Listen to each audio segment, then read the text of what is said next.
In 1889, Copper King W.A. Clark and 74 other men wrote a state constitution to serve the needs of Montana's powerful interests, with a weak governor, a secretive legislature, and special tax deals for the powerful. After 60 years under the copper collar, Montana was declared the nearest thing to a colony of any American state. The Anaconda Mining Company even owned most Montana newspapers, the Copper Press. The corporate dominance of Montana's political affairs was unique in American history. 70 years after statehood, the Copper Press was finally sold, and thousands of World War II veterans had been educated under the GI Bill. Newly enlightened Montanans wanted out from under the copper collar, and big winds of change roared across the Treasure State. Changing Montana's constitution was the top priority. Strengthening the governorship, opening up the legislature, empowering citizens. Voices of Montana women, totally silenced in 1889, rang out loud and clear for these changes. When the Constitutional Convention began, 19 women were among the elected delegates. And when the delegates came together in convention, Democrats, Republicans, and Independents, men and women, young and old, sat alphabetically as equals, Montanans just wanting to make their state better. And so they did, producing a constitution for the ages, the last best constitution. Now, at its 50th anniversary, Evan Barrett and real history makers of the time shine a light on the creation of this remarkable Montana Constitution. Welcome back to Last Best Constitution.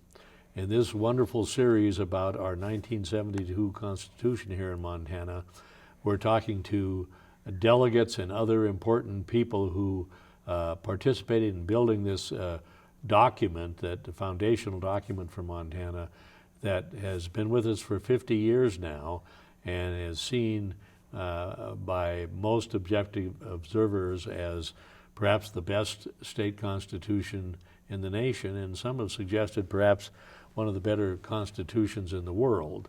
It happened because of delegates who were present, wonderful staff, and a convergence of elements of history at that time.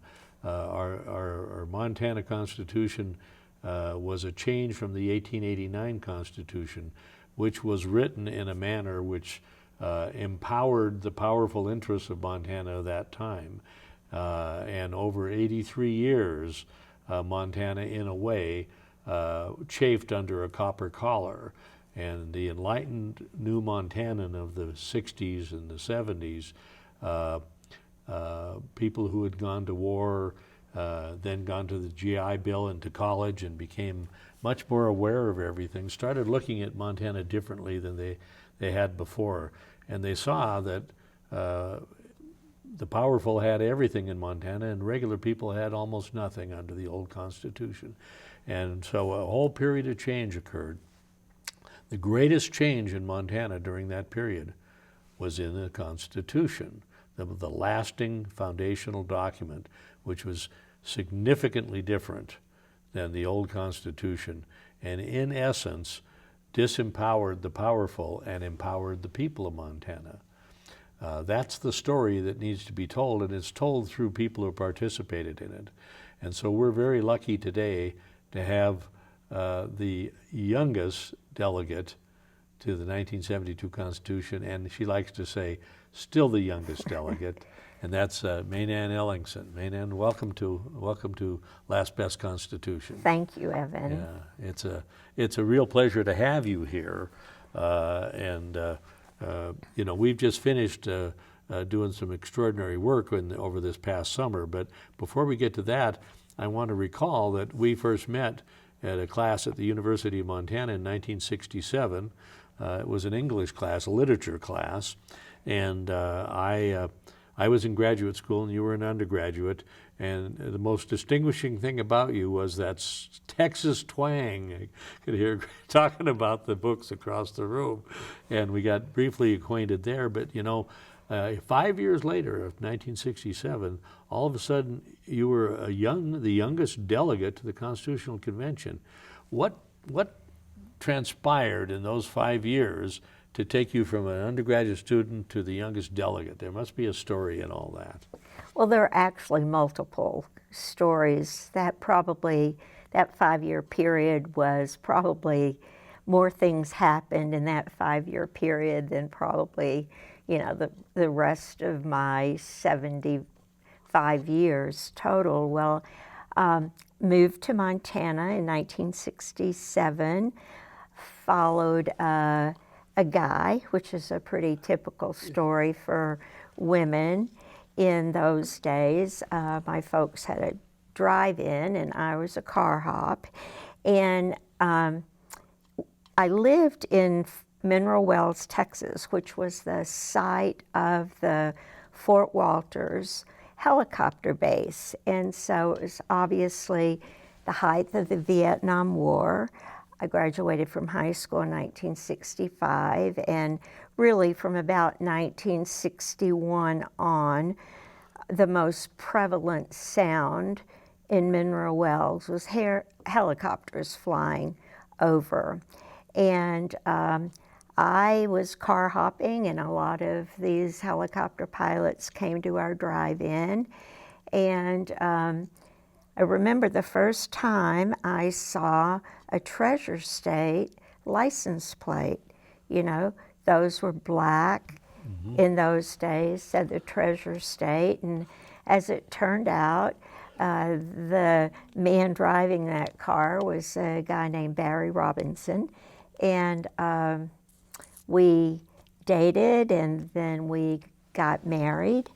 He was from Big Fork, Montana, and he had been a student at the university and a smoke jumper. And so when he got out of the Army, his smoke jumping job was awaiting him. And so when he got out, we moved to Missoula, started living in married student housing, and I started the university. And I had a 2-year associate's degree from a little junior college in Texas, Weatherford, Texas. And so proceeded with my education. And then he wanted to fly.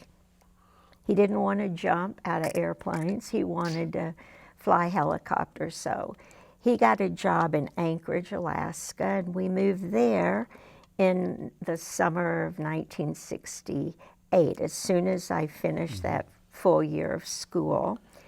And so my education took a bit of a break. I worked in a bank as a teller, and he got a job flying helicopters to offshore drilling platforms. And in January of '69, he was killed.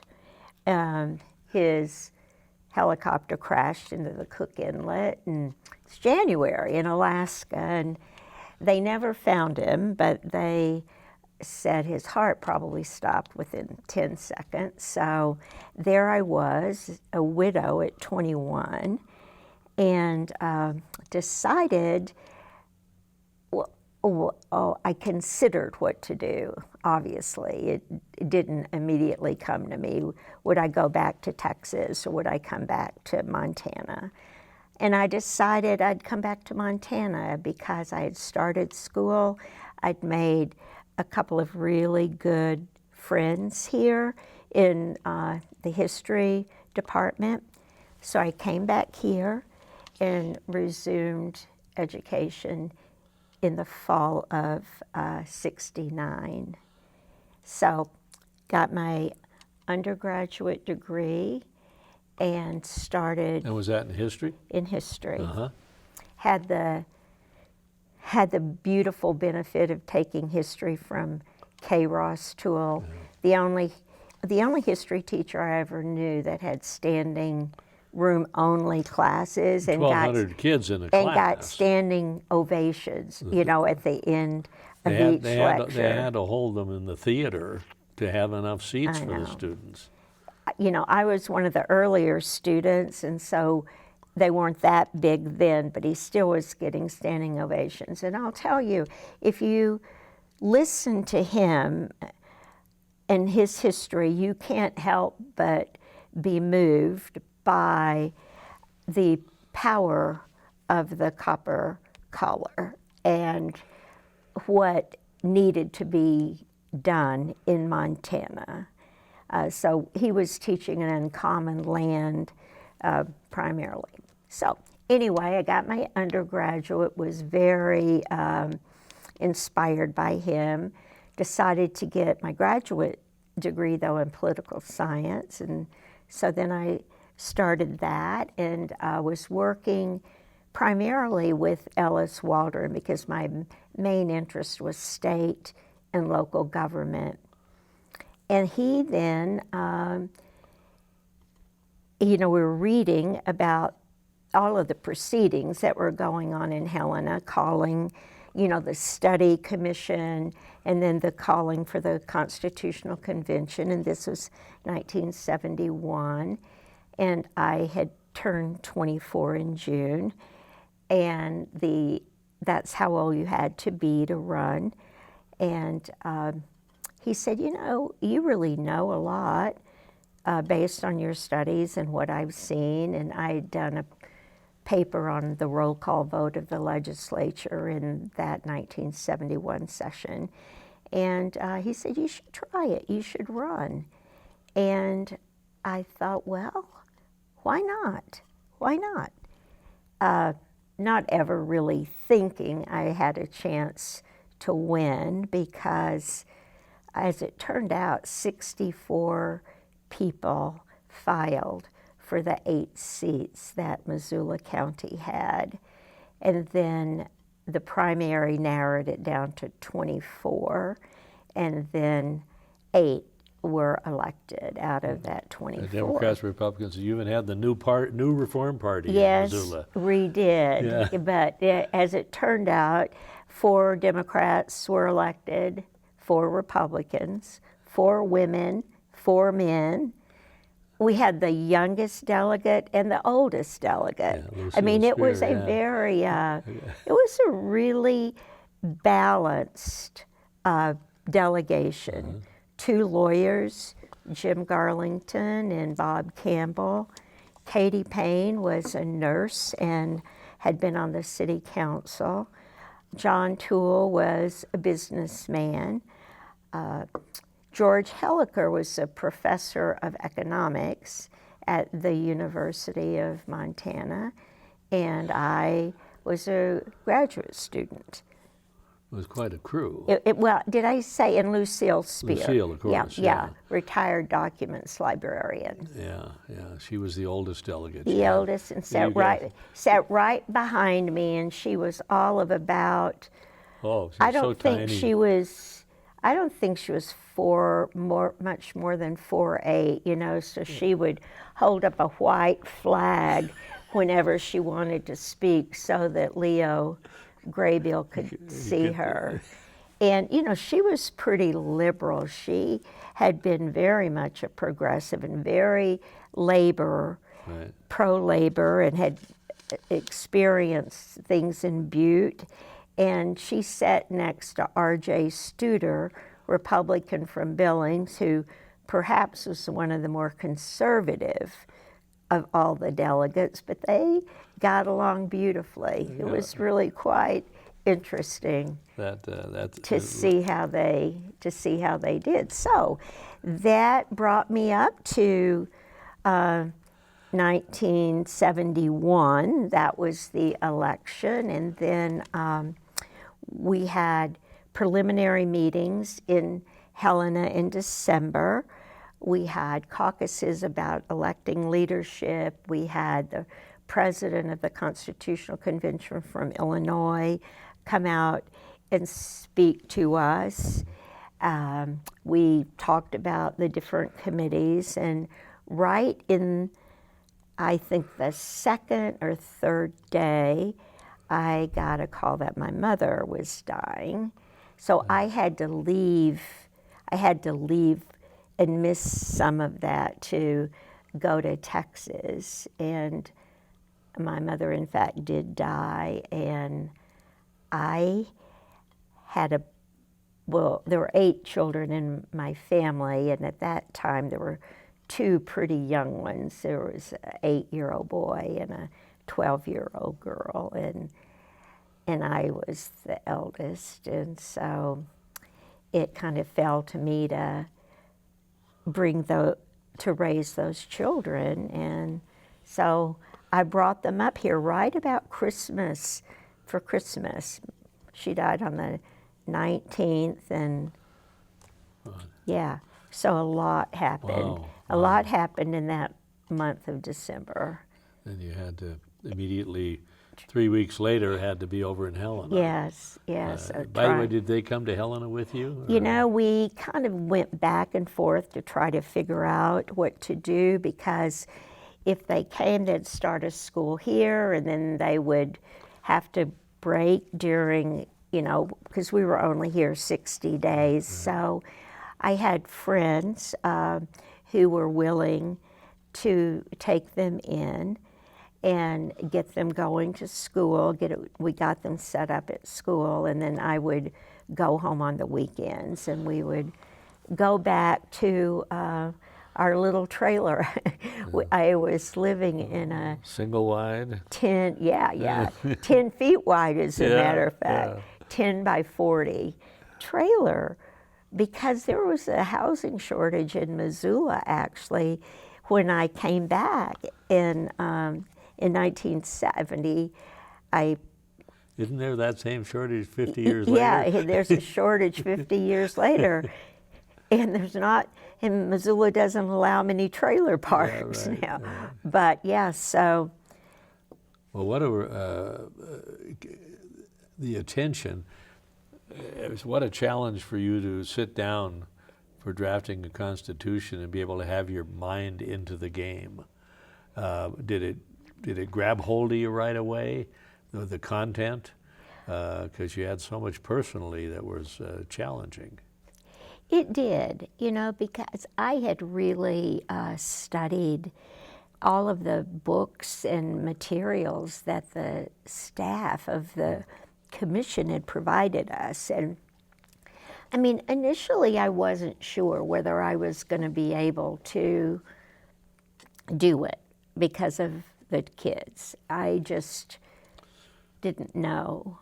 Did you ever contemplate maybe I might have to step down? I did, and then the people who had worked so hard on my campaign said, no, you've got to do this. We'll make sure that the kids are all right and taken care of and in school, and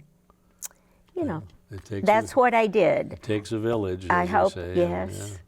And certainly it was the right decision for me, and I think they've done okay. Yeah. Well, I mean, not easy to lose your mother at those ages, or even at me at 24. I mean, a pretty remarkable personal story that got you to the Constitutional Convention. You were in the legislative committee, is that right? Right. And so, in that case, you've done some studies related to that, it sounds like. Well, yes. So, I mean, most delegates got their first choice of committees, and the legislature was my first choice because, one, I had done some work at the legislature and a roll call analysis and studied that, and then also I felt that our legislative branch, which is the people's branch, was really the weakest branch of government. And so I was very keen on trying to equalize these 3 branches of government. And I think everyone on our committee felt that way. I mean, there were some former legislators on the committee. Mags Osheim from Antelope was the chair, and he'd been in the legislature before and kind of knew the pressure cooker atmosphere of biennial sessions, short 60 calendar days. Yes. Yeah. And so there was a great desire within that committee to strengthen the legislature. And some of the ways we did it, I felt were obvious. I mean, they were obvious. One, we went to annual sessions. Two, we made it possible for there to be strong interim committees. I mean, under the old Constitution, it was interpreted that there was a 60-day legislative session.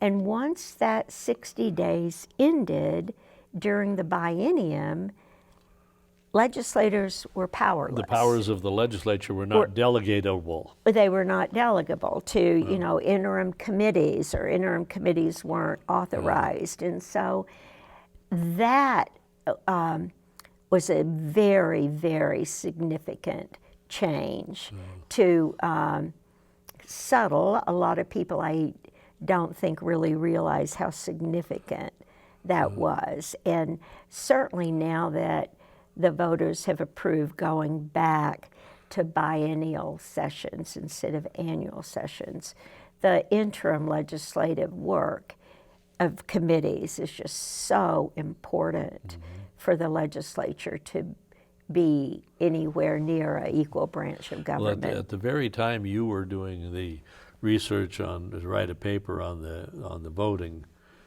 patterns in the legislature, I was being asked to analyze the votes for political reasons.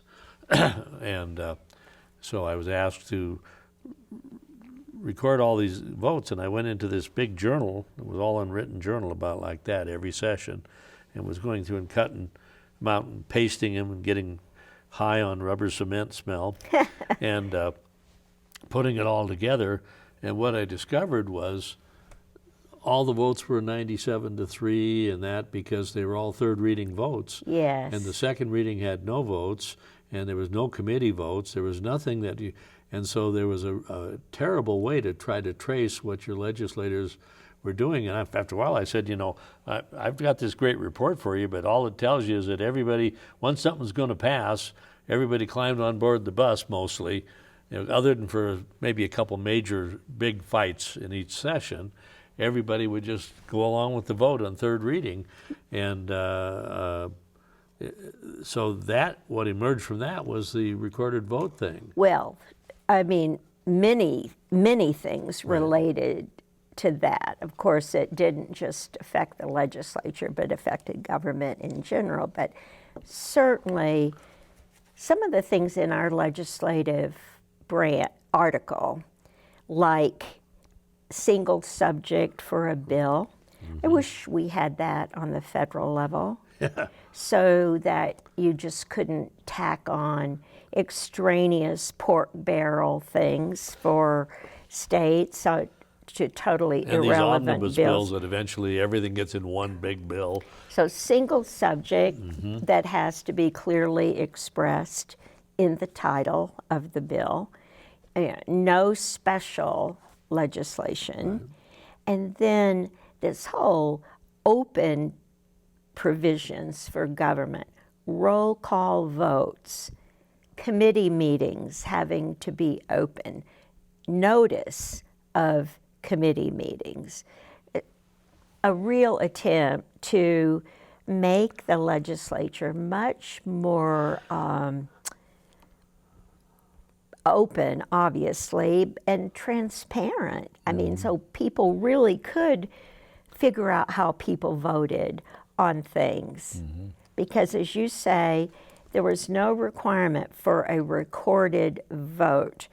I mean, you had to be there. I mean, if you were there in the session, I mean, the ayes and nays were spread up on the voting machine on second reading, but only long enough for the chair to say it passed or didn't pass. And that so was it. Unless you really were quickly taking notes or like could quickly we didn't have iPhones in those days to take a picture of it. So they just were not recorded.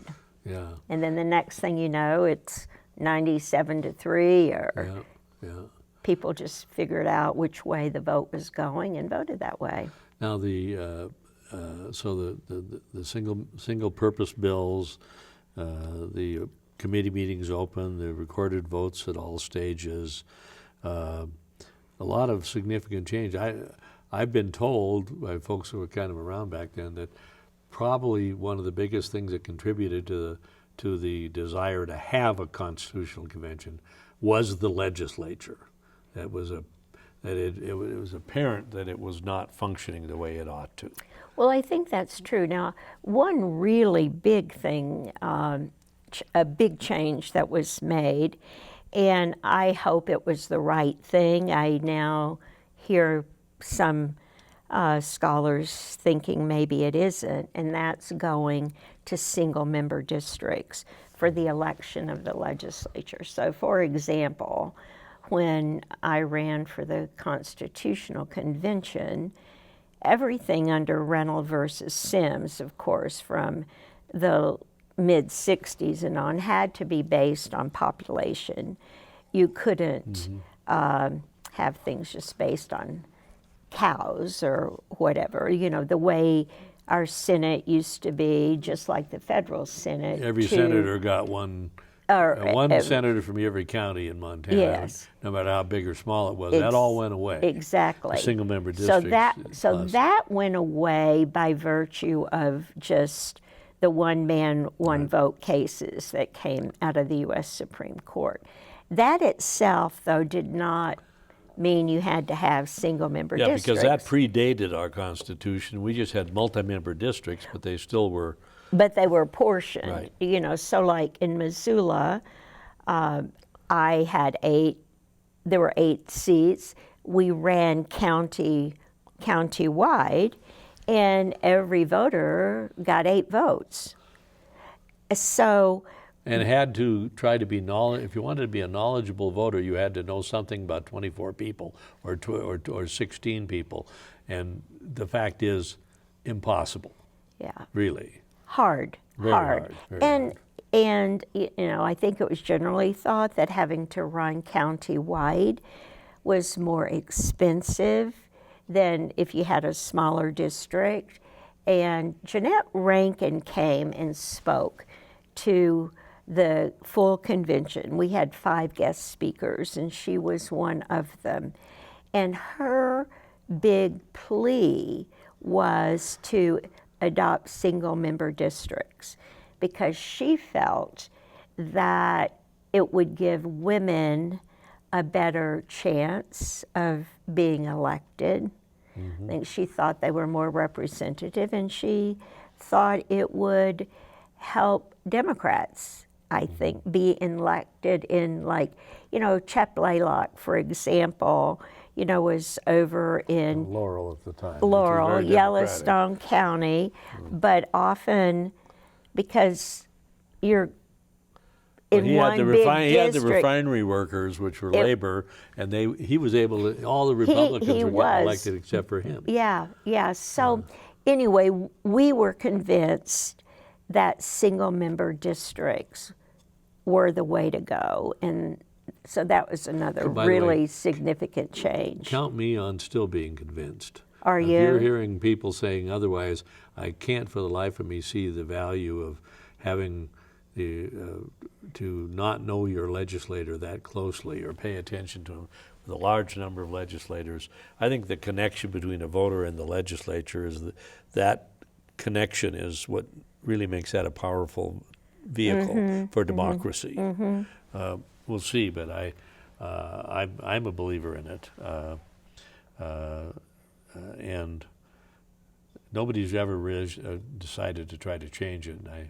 No, they haven't. Yeah. And but you know, I will say, with respect to women, at the convention, as you know, out of the 100 delegates, 19 were women, right. The highest number of women that had ever served in a full, you know, a full, Way beyond way anything beyond. I else. don't think more than 2 had ever served at one time. Right. And ultimately, we're getting up through single member districts with those kinds of numbers Yeah. are beyond that now. Sure. Oh, And we really yes. are. And, you know, the previous session in 71 had 2 women legislators out of 156 legislators. Not 2 out of 100, 2 out of 156 when you put the House there and you Senate go. together. Yeah. And then suddenly we had 19 in the con. And that I think, broke the ceiling, if you will, really. And it took a while, but you see it happening. And that's really good for democracy. Well, it's really too. good. I think it was really good for the convention. I'm totally convinced that the women were powerful leaders and had different perspectives on things. And I think it's worth throwing in probably the historical context of probably why there were so many women, and that is because the current legislators could not run. Right. So nobody was really an incumbent. There were some candidates who had Former legislators. been elected before, but not running against incumbent legislators, I think, really opened up the election process, made it much more likely that people would run that had not ran before. And it's like these women were really wanting opportunities. I mean, they weren't total novices. I mean, even women who were housewives per se were very active, you know, either in AAUW or the League of Women Voters, and there were school board members and mayors and city council people. So they were active women who just hadn't had the opportunity for the next step in their careers. Well, the way that it came out, it made it more of the people's document. I think it made it more of a people's document. And I think kind of a corollary of who was there and the fact that there weren't incumbent legislators really reduced the influence of lobbyists. Right. You know, there wasn't a captive body of people that they knew. They were, I think, hesitant to lobby women, and Didn't know quite how. it didn't know quite how. You know, a lot of rules were being established, but you know, I've talked to legislators or to lobbyists later who said, "You guys were impossible to lobby." Well, and beyond that, too, think about it. For the first time ever in the history of Montana, by your own rule, nothing but your own rules, you said, you lobbyists, you're going to have to register, and you're going to have to tell us how much money you're spending. Now that's commonplace now. That was revolutionary in 1972. And it was not done by any law, it was by just the rules you adopted. Right. What right. an amazing thing. So it's a very interesting process in there. Tell me about, we're speaking of women, about the women's equality aspects of the equality part of the Constitution. I know that would have interested you significantly. Well, it was of interest to almost every woman there because there were probably more delegate proposals submitted by women calling for equal rights under the Constitution. I know that there were like 8 different proposals, different language. Some very simple, very much like the federal Constitution, basically equal protection shall not be denied to women, or some variation on that.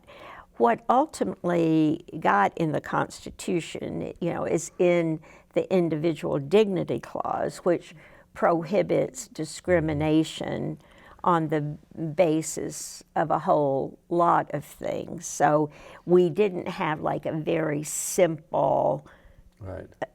amendment, because it was an amendment. This is like a basic provision of the Constitution that people are guaranteed individual dignity, and there can be no discrimination based on any of those characteristics, including gender. Well, and interestingly, by having it be in there, isn't that where it also applies to the private side? Oh, yes.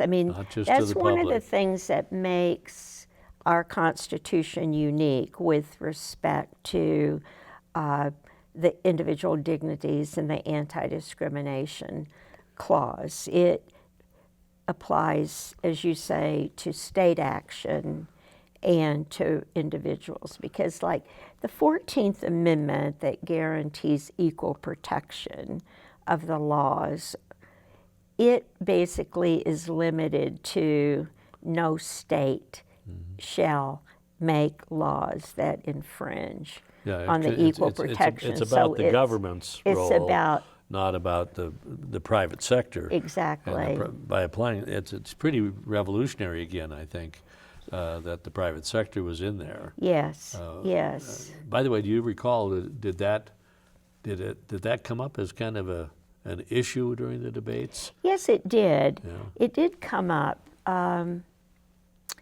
I haven't gone back and read or reread the proceedings on that, but obviously there was a consensus that it had to apply to landlords,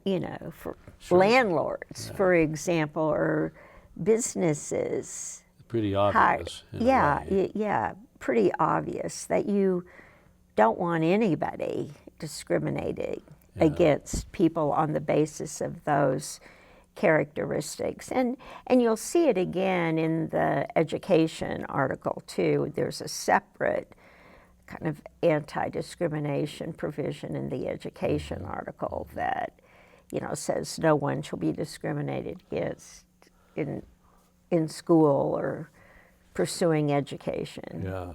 Now that education article I know interests you as well. Obviously, one of the biggest changes was relative to university education and the governance of it, with the regents having authority, so that the politicians in Helena couldn't be firing professors for something they might say, which, by the way, did happen in Montana history. Yes, it did. Yes, there was a reason people wanted. There was a reason people wanted that separate autonomy for the Board of Regents to govern the university system. I presume that was fought over. Yes, it was, but it wasn't.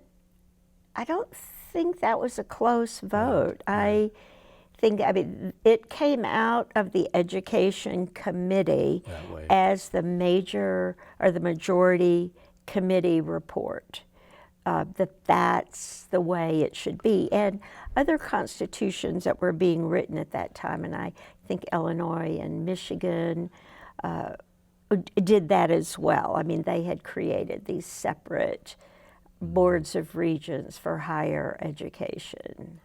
And that is, again, stood the test of time, albeit argued about quite regularly every time somebody's axe is ground the wrong way. Yeah, I mean, there's... how many laws this last session? 6 or 7 of them that went right up against that and just said, we're going to manage your system for you through the legislature. I mean, there's at least one case pending right now, if not 2, to see how far the legislature can go. I mean, everybody acknowledges that the legislature controls the purse strings and has to fund the education system, and so they certainly have some say just because they do hold the purse. Well, but the big cause celeb one was on guns on campus. Yes. And where the legislature in saying everybody ought to be able to go around with guns anywhere they want,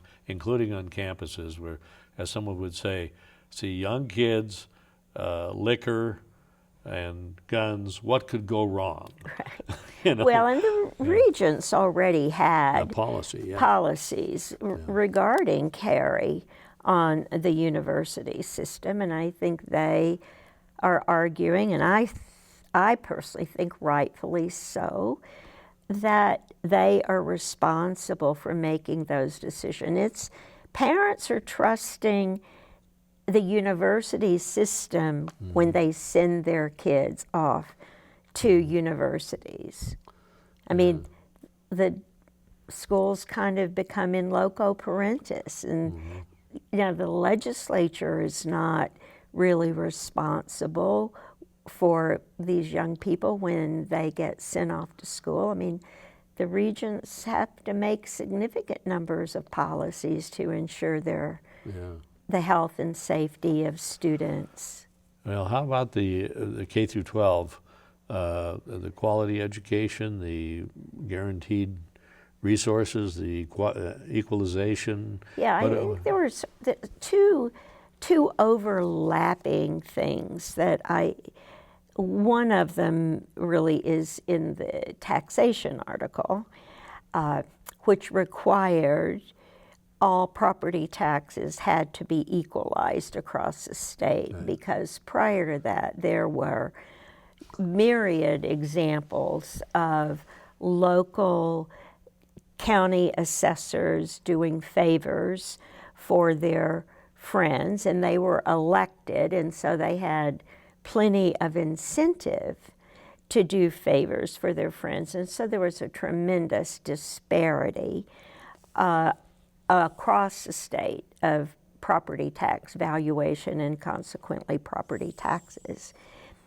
Likewise, education was funded primarily by local taxation, and you had such significant local taxation bases that Colstrip, for example, was able to spend maybe $12,000 per FTE, where Florence, Montana, which is a bedroom community, or was a bedroom community, had almost no tax base whatsoever.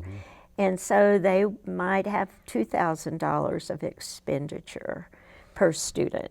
So the Constitution basically said it's the obligation of the state.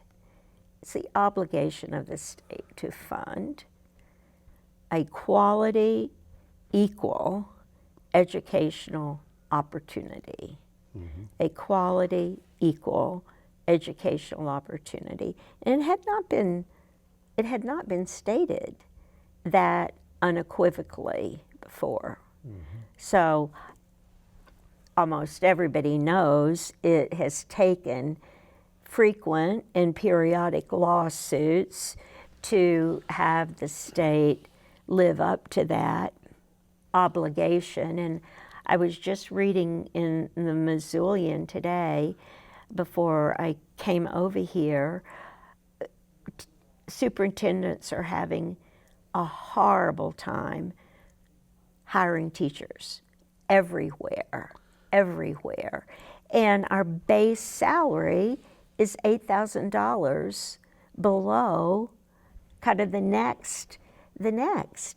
And then when you couple that, like in some of our towns, with the cost of housing, and yet we have this big surplus, something is going to have to happen with education and funding education. I just talked to a young teacher over the weekend, and she said her fellow teachers are just leaving left and right for a couple of reasons. One, the lack of pay, and two, it's just becoming more and more difficult to be a teacher right now. Kind of a controversial, confrontational. So much confrontation. I suspect, history being what it is in Montana, there'll be more lawsuits to try to force the issue, because the legislature is going to be much more prone to send a check to some taxpayer and say, here, we're giving you back the money you've overpaid, even though that's a misstatement, because the money didn't come from average taxpayers in that manner. This surplus, which is a record surplus, it's a product of the stimulus of surviving the COVID and that accelerating activity that wasn't there to be, but it's Keynesian all the way. And suddenly there's all this extra money being earned by people, and they were being taxed upon the money they were getting. But most legislators say, you paid it in, we should give it back to you. And in the meantime, if teachers don't get paid enough, they generally don't care. That's kind of the history. And it takes a lawsuit to have the judge eventually say, you're not providing the quality equal education. Yeah. I would hope that legislators would be more responsive. As you pointed out, this is a document, we, the people, we did everything we could to strengthen the legislature, make it more open, responsive, easy for citizens to contact their legislators. And surely they're going to hear from teachers, they're going to hear from parents of these school children about not being able to find educators. I can't see how they can walk away without doing something about teacher salaries. Well, here's hoping.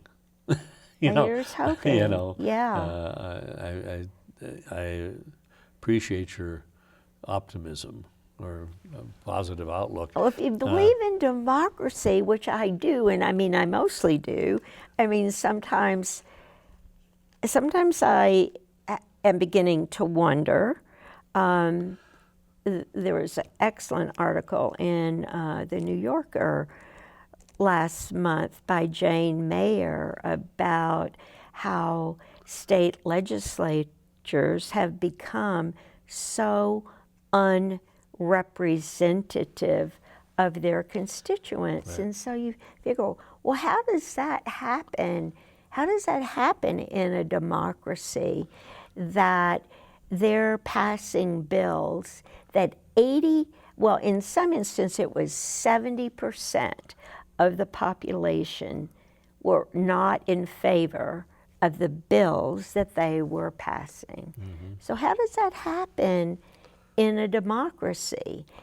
Obviously, in Ohio, it's because of gerrymandering.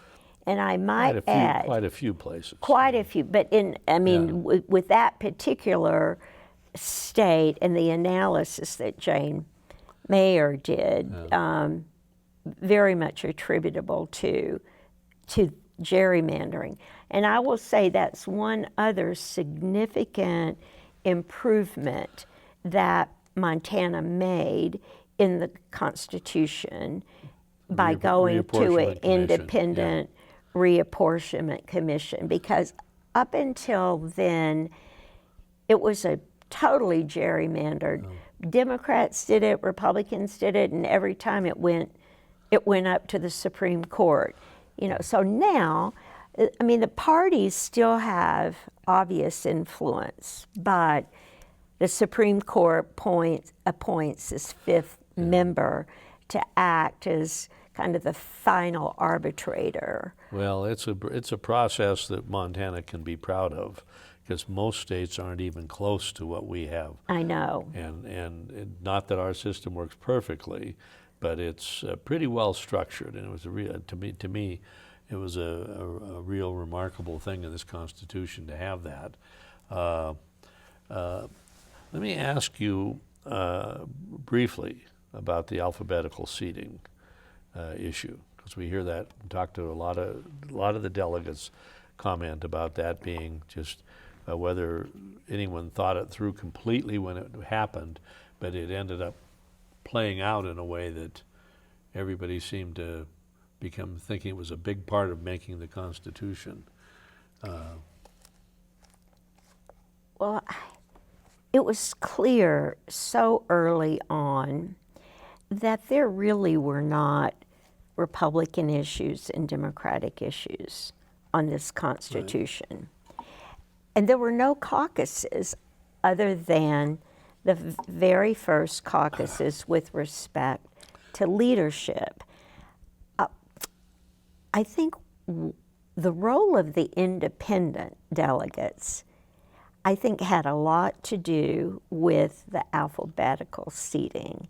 You know, I remember George Harper getting up and talking, both with respect to caucuses and with respect to seating, is like, you've got us 8 independent people here. We're just as important. We've been elected by the same number of people.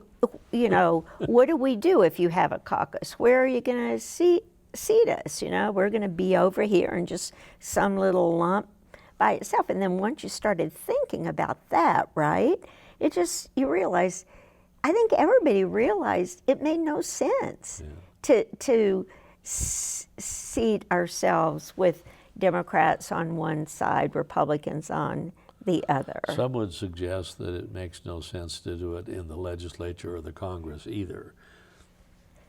Well, whether it makes sense or not, I don't think there's any question but that it aggravates and exacerbates political tension. Right.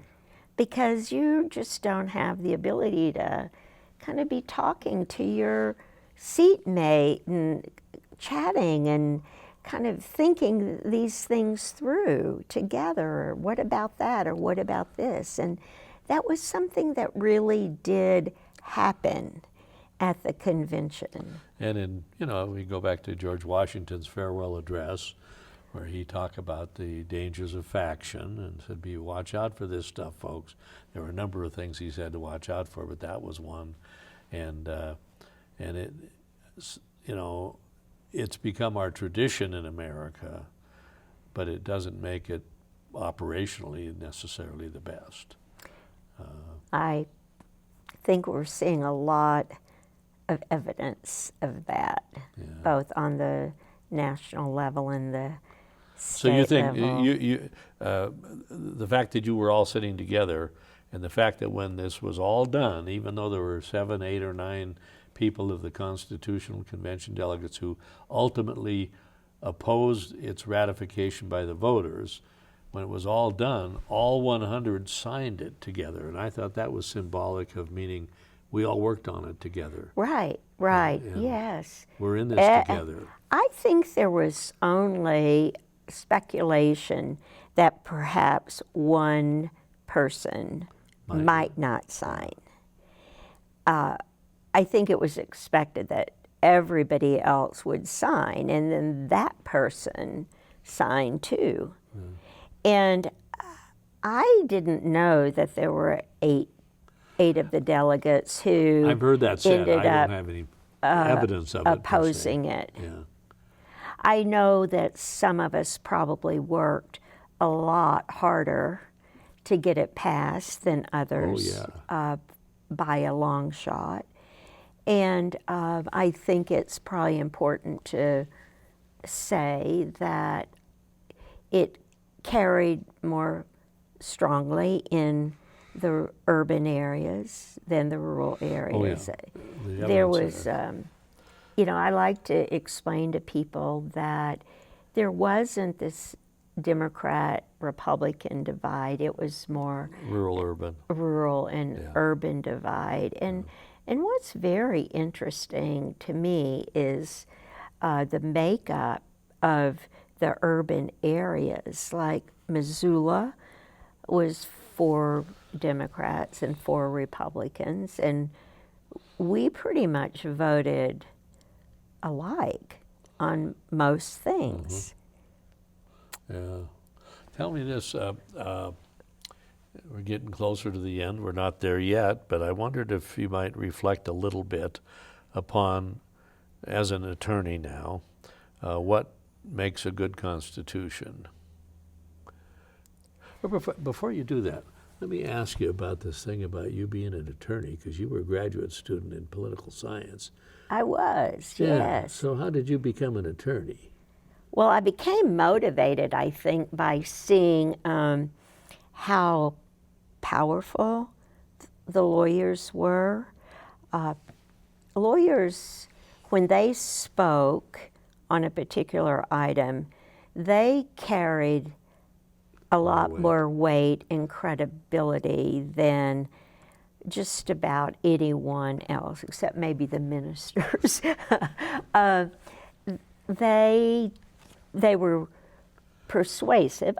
Having a legal education, there is no question that it is an important tool in analyzing things. But a lot of times, lawyers were just offering their opinion, their personal opinion, not really based on law or anything else, and they were really Still listened powerful. to. And Yeah. and I remember kind of scuffling on the floor with a couple of them. My good friend Wade DeHood in particular, and so I thought, wow. Well, and about halfway during the convention, a delegate, Marshall Murray, came to me. I remember it so well. He, in front of my desk, leaned over and said, "Some of us have been talking and we think you should go to law school." And I said, "Oh, well, let's talk later." And I think we talked a little bit later, and I said, I don't see how I can do that. You know, I've got this brother and sister to raise. And I had, during the convention, applied to be a teacher at Hellgate High School when To get a paycheck. when it was over. And so I did that for a year. I taught, and it was eye-opening how hard teaching American government to seniors was. You know, 6 classes, one right after another, to seniors who, at least in the springtime, didn't really want to be there. And I remember my paycheck was $5,300 that year, and I thought I should maybe think about going to law school. So I took the LSAT, and then I called up Marshall Murray, and I said, "Do you think that offer still So they had offered to stands?" help you. He had, yes. Yeah. So the offer was someone, and he didn't disclose to me then who it was, had said he would help me go. And when I called back and says, "Is the offer still there?" And he said, "I don't know why it wouldn't be." And he called up, and it was Dave Drum, a Republican delegate from Billings, who had been the one who made the offer. And he said yes, he still wanted to help me go. And he gave Marshall Murray the check, and I went to law school. Well, it's a marvelous story, and one of the results of it, I mean, you and I worked together in and around the law. I'm not a lawyer, but in and around the law. So that didn't keep you. That didn't keep you from having opinions and stuff, though, Evan. But you know, it was a marvelous addition to the legal core of Montana to have you be able to do that, and it came out of this constitutional convention. Well, our time is up. There was so much more we could have covered. Oh, so much more. But in any case, thank you for coming over, for sitting down, and giving us the benefit of your experience. And for all of you who are watching Last Best Constitution, we hope you enjoyed this program, and we look forward to seeing you the next time.